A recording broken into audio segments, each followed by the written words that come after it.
इस एपिसोड में हम जंप स्टेटमेंट्स को देखेंगे। जंप स्टेटमेंट्स क्या होती हैं, कैसे यूज करते हैं और क्यों जरूरी है। जंप स्टेटमेंट को हम प्रोग्राम के फ्लो को कंट्रोल करने के लिए यूज करते हैं। अब आपके प्रोग्राम के अंदर कोई लूप चल रहा है या कोई स्टेटमेंट चल एग्जीक्यूट हो रही है, उसको आपने स्टॉप करना है या आपने कोई आइटरेशन को स्किप करना है, उसके लिए आप जंप स्टेटमेंट यूज करते हैं।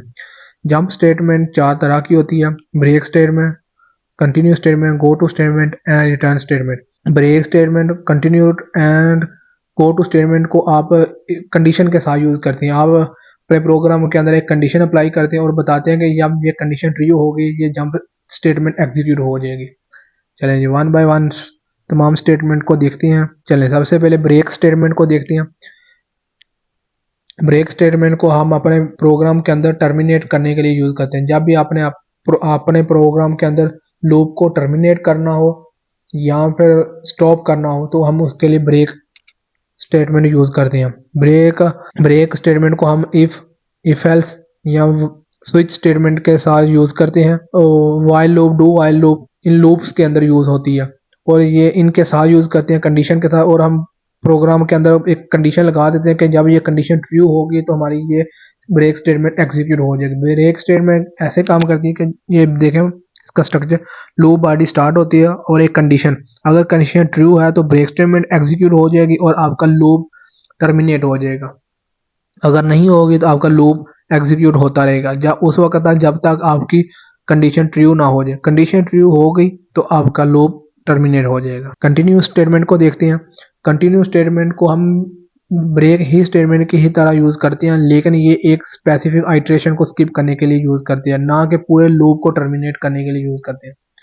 इनको भी हम for loop, while and do while loop के अंदर यूज करते हैं और ये भी कंडीशन के ऊपर यूज करते हैं। हम कंडीशन अप्लाई करते हैं, जब हमारी कंडीशन ट्रू होगी तो ये स्टेटमेंट एग्जीक्यूट हो जाएगी। और ये सिर्फ एक आइटरेशन को स्किप करने के लिए यूज करते हैं, ना कि पूरे लूप को टर्मिनेट करने के लिए। गो टू स्टेटमेंट को हम अपने प्रोग्राम के अंदर जंप करने के लिए यूज करते हैं। जब भी आपने एक स्पेसिफिक पॉइंट से किसी दूसरे पॉइंट पर जंप करना होता है तो हम गो टू स्टेटमेंट यूज करते हैं। गो टू स्टेटमेंट के साथ हम एक नेम लिखते हैं और लेबल नेम होता है और जहाँ पे हमने जंप करना है वहाँ पे वो लेबल लगा देते हैं। और जब भी उस कंडीशन ट्रू होगी, ये भी कंडीशन के साथ हम ट्रू करते हैं, जब भी उस गो टू लेबल के ऊपर पहुंचेगा वो जंप कर जाएगा जहाँ पे वो लेबल लगा होगा। और गो टू स्टेटमेंट को यूज करने के कुछ डिसएडवांटेज भी हैं। वो ये है कि ये आपके प्रोग्राम के फ्लो को बहुत कम्प्लेक्स बना देते हैं। उसकी प्रोग्राम की करेक्टनेस को डिफाइन करना, एनालाइज करना मुश्किल हो जाता है। तो इसलिए इनको गो टू स्टेटमेंट को जितना हो सके अवॉइड करें। कोई जब अहम ज़रूरत हो, जब आपको बहुत ज़्यादा ज़रूरत हो, फिर हम गो टू स्टेटमेंट को यूज़ कर सकते हैं, अदरवाइज इसको अवॉइड ही करते हैं प्रोग्राम के अंदर। रिटर्न स्टेटमेंट को हम फंक्शन के आखिर में यूज़ करते हैं, कोई वैल्यू रिटर्न करने के लिए, आउटपुट को रिटर्न करने के लिए यूज़ करते हैं। स्वाइप वॉइड फंक्शन जो होती हैं वो वैल्यू लेस फंक्शन होते हैं और उसके अंदर इनको यूज़ नहीं करते, बाकी हर फंक्शन के अंदर इनको यूज़ करते हैं कुछ वैल्यू रिटर्न करने के लिए। ये देखें इसका बॉडी स्ट्रक्चर, हमने मेन फंक्शन के फंक्शन को कॉल किया, वो कुछ आउटपुट रिटर्न कर रहा है। इसी तरह हमने उसे आगे फंक्शन को कॉल किया, वो भी कुछ आउटपुट रिटर्न कर रहा है। चलिए इसका हम कोड देखते हैं, कोड के अंदर स्टेटमेंट को कैसे यूज़ करते हैं। और ये कोड में देखें, मैंने दो ब्रेक एंड कंटिन्यू स्टेटमेंट को यूज़ करते हुए कोड लिखा है। और यहाँ पे मैंने एक लूप चलाया है, लूप के अंदर मैंने ब्रेक इफ की कंडीशन लगाई है और उसके अंदर ब्रेक स्टेटमेंट को लिखा हो। मैं कंपाइलर को बता रहा हूँ जहाँ ये लूप है, क्योंकि यहाँ पे x की वैल्यू 1 है और मैंने i is equal to x रखा हो। i की वैल्यू 1 है और i की वैल्यू उस वक्त तक आइटरेशन चलती रहे जब तक उसकी वैल्यू 10 ना हो जाए, 10 के इक्वल। यहाँ पे इंक्रीमेंट हो रहा है, जो उसके अंदर मैंने एक कंडीशन अप्लाई की हुई है कि i की वैल्यू जब भी 5 के इक्वल आए तो वो लूप को टर्मिनेट कर दे, उसी जगह पे रोक दे। ये देख, और नीचे ये मैंने एक स्टेटमेंट है, इसको मैंने दो पार्ट में डिफरेंस के लिए यूज़ किया हुआ है ये सी आउट को। और यहाँ पे नीचे मैंने लूप है चलाया उसी तरह जैसे मैंने ब्रेक स्टेटमेंट का लूप चलाया हुआ है। इसमें मैं बता रहा हूँ कि जब भी i की वैल्यू 5 के इक्वल आ जाए वो कंटिन्यू कर दे, मतलब कि जब भी i की वैल्यू 5 के इक्वल आए उस आइटरेशन को स्किप कर दे, उसके आगे आइटरेशन को एग्जीक्यूट करना शुरू कर दे। इसको एग्जीक्यूट करते हैं प्रोग्राम को, ये देखें जी। ये पहले लूप जो चला ब्रेक स्टेटमेंट के लिए, उसमें यह देखें जब भी आई की वैल्यू 5 के इक्वल आई तो वो उसने लूप को टर्मिनेट कर दिया। ये देखें यहाँ पे लूप टर्मिनेट हो गया। और इस रो के नीचे देखें, लाइन के नीचे देखें, मैंने जो लूप कंटिन्यू स्टेटमेंट के लिए लूप चलाया हुआ है उसमें बताया हुआ है कि जब भी आई की वैल्यू 5 के इक्वल आएगी तो वो आई की 5 की आइट्रेशन को स्किप कर दे, और उसने ऐसे ही किया। ये देखिए 4 और 4 के बाद 6 है, 5 की आइट्रेशन को स्किप किया, उसे अगली आइट्रेशन को एग्जीक्यूट करना शुरू कर दिया। इसमें आप एक से ज़्यादा भी लगा सकते हैं। ये देखिए यहाँ पे मैं लिखता हूँ,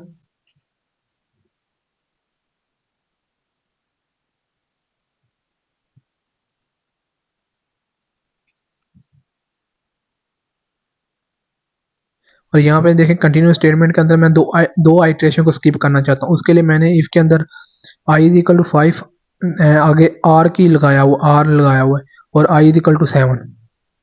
अगर मैं यहाँ एंड लगाता तो फिर दोनों कंडीशन ट्रू होना ज़रूरी थी एक एक ही टाइम पे, एक ही वक्त में।